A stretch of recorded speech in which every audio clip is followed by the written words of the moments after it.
Welcome to Book Time with Ryan. I am Ryan, and today we're doing a tour of my bookshelves.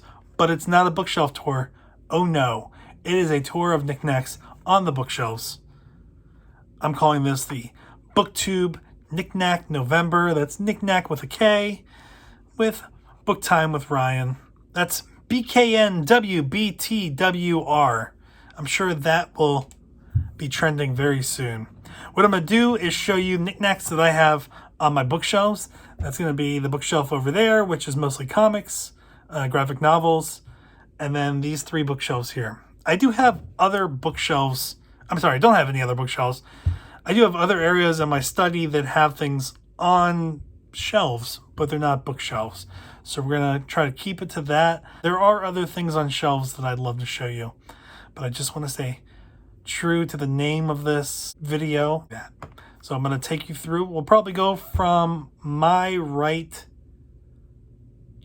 to the left. There's a lot of cool stuff in the tour, I think. It's not all at the beginning, so stick around and see some of the other cool stuff. I'll give you a little bit of background on some of the things, but I think it's a good nerdy mix in here. So I will show you what I got. All right, so first on the tour, we're going to go to the graphic novels and comics. We'll start on the top shelf. The first thing on the shelf is the hockey Humidor. It has signatures from some of the best in the world. This Humidor was on former coach of the Nashville Predators, head coach of the Nashville Predators, Barry Trotz's bookshelf in his office. And as teams would come into Nashville, he would have their top players sign the box. Then we have what I call the hockey wine. It's a little dusty. That was signed by the coaching staff of the Nashville Predators from years ago. Then you have the U.S. flag and the Uruguayan flag, a cake topper of Superman, and some stuff from Boom and Image. We have stuff from Something is Killing the Children and the Department of Truth, and then the little car from Rick and Morty, which I like.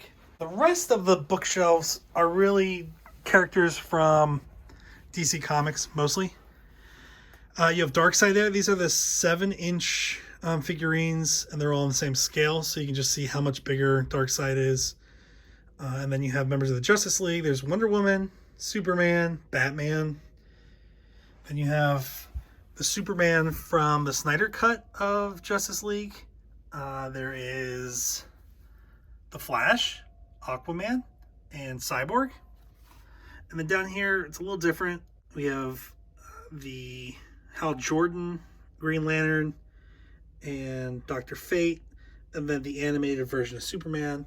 We also have Homelander from The Boys, which is not part of DC.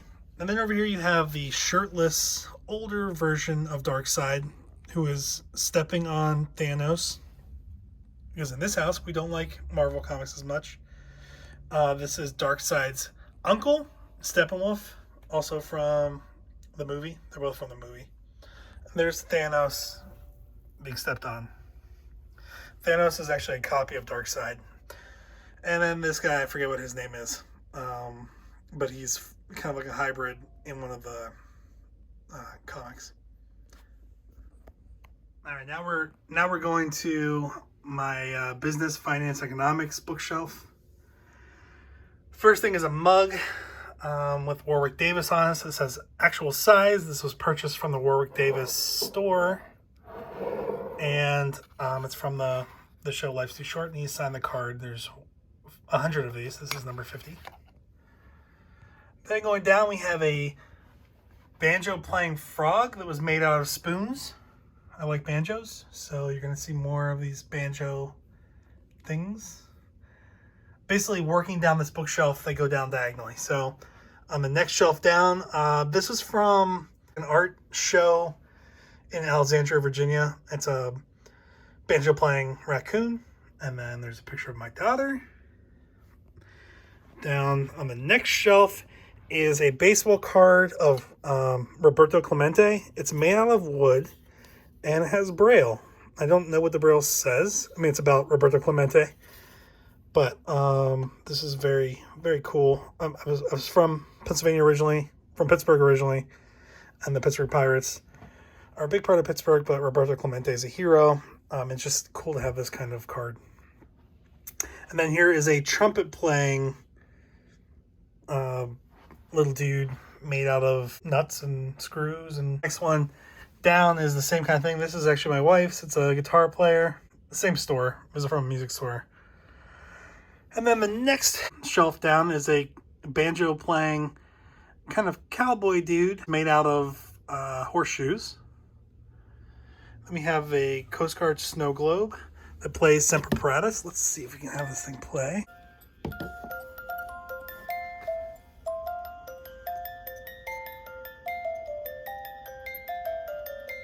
That's Semper Paratus. And then the next shelf down, we have the final banjo playing dude who's sitting down. And here is a tile from the movie based off of the novella of the same name, We Need to Do Something. I talked about that in an unboxing 1 or 2 videos ago. But this is from the movie. And the author grabbed it when they were tearing down the set. And it came with the signed special edition that I have of We Need to Do Something. At the very top of my bookshelf, we have a number of music books. Disney, where the books end, is a banjo that's actually a Christmas ornament, but I always leave it up. Then next down are 2 bears. This bear was made by natives in Alaska, carved out of walrus tusk. It's a bear. And this other bear is made by American Indians in Santa Fe, New Mexico. Next down is a mate cup. My wife's from Uruguay, which also explains the Uruguayan flag earlier that you saw. But this is a cup that they would drink from. Although this one's from Argentina. She bought it for me when we first started dating online. But there are a number of cultures in South America that drink mate, and Uruguayans really like their mate. And here is a watch that was my great-grandfather's. He won it at Gettysburg College for his successes in Latin as a junior. So that's actually on the chain, but this is the pocket watch that I've inherited. Also, we have these 2 bookends, a bear and the bull, which kind of go along with the markets related books that I have. And further down on one of my important shelves, I have a bobblehead of me that my parents had made, wearing a Nashville Predators hat. I have something that's a U.S. Coast Guard Academy sweatshirt, and a hockey stick and New Balance shoes, just custom made when I didn't have a beard. This is from years ago. And then on the final bookshelf, we have on the top shelf, it's a Civil War bullet that was found in the backyard where I grew up in Nashville, Tennessee. This used to have a zinc ring that would go in this little space. And as this bullet was fired, this piece here would be pressed into the rest of the bullet, and the zinc would push out, kind of squish out, and clean the barrel of the gun. Our house was in an area that was a path of retreat for Southern forces, and they were just kind of dumping gear as they were retreating from the north. One of my best friends growing up, his uncle was a Civil War reenactor, and he came over with his metal detector and found some bullets in our yard. And we gave him some and kept some. It's pretty cool. So this is the Capitan Miranda, which is the training vessel for the Uruguayan Navy. The Capitan Miranda pulled into Baltimore, Maryland, and I went to take a tour of it. So I bought this little ship in a bottle.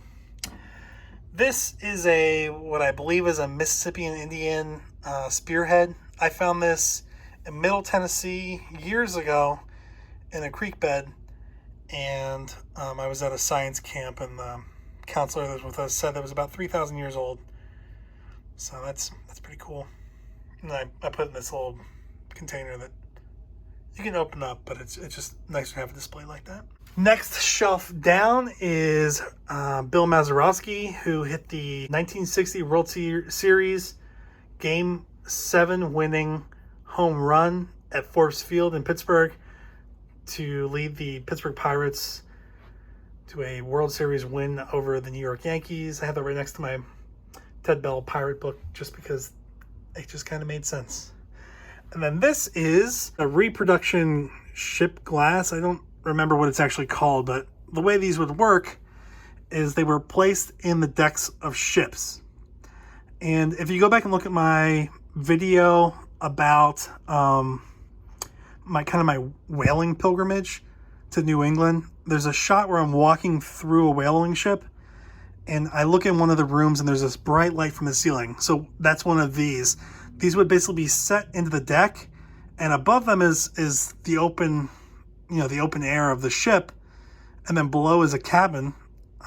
These would allow light in from the deck. You could walk over top of these because they're flat, but it would allow the light to come through and almost act like a skylight for the cabin because these ships were pretty dark below decks. So that's pretty cool. My grandmother gave me that, and I recently rediscovered it and thought that would be great on a bookshelf. And then next we have, a ring light and a reflection and me in my hands. This is the Coast Guard cutter, or the Coast Guard Bark Eagle. It was formerly the Horst vessel, training ship for the German Navy and Nazis. It was taken as a war prize after World War II by the U.S. and rechristened the Bark Eagle. I've been on this. It's the training ship of the U.S. Coast Guard, so it's generally been used for cadets and officer candidates, mostly for ship handling and the experience and also team building. And then over here is a plate with the U.S. Coast Guard seal on it. I think it's brass, pretty heavy. Then the last shelf, the second to last thing is, this is a tooth from a megalodon, which is the largest shark to ever exist. And you can just get a feel for how big this tooth is. A great white shark tooth would be probably about this big. So you can just get a feel for what a large fish that was.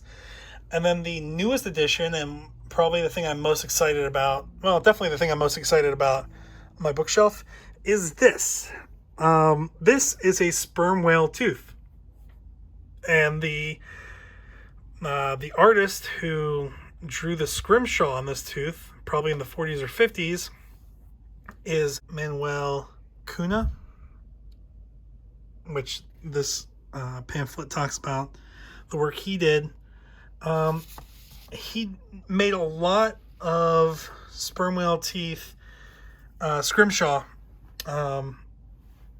art, and the people that were having him make it likely tried to pass it off as original seafarer scrimshaw from the 1800s, which would command a pretty high price.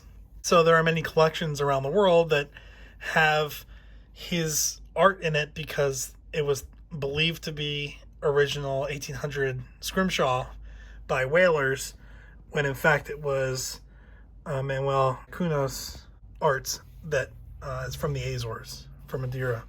I love this because I've really gotten into sperm whales. This is an actual sperm whale tooth, and they're protected, so you can't get new sperm whale teeth.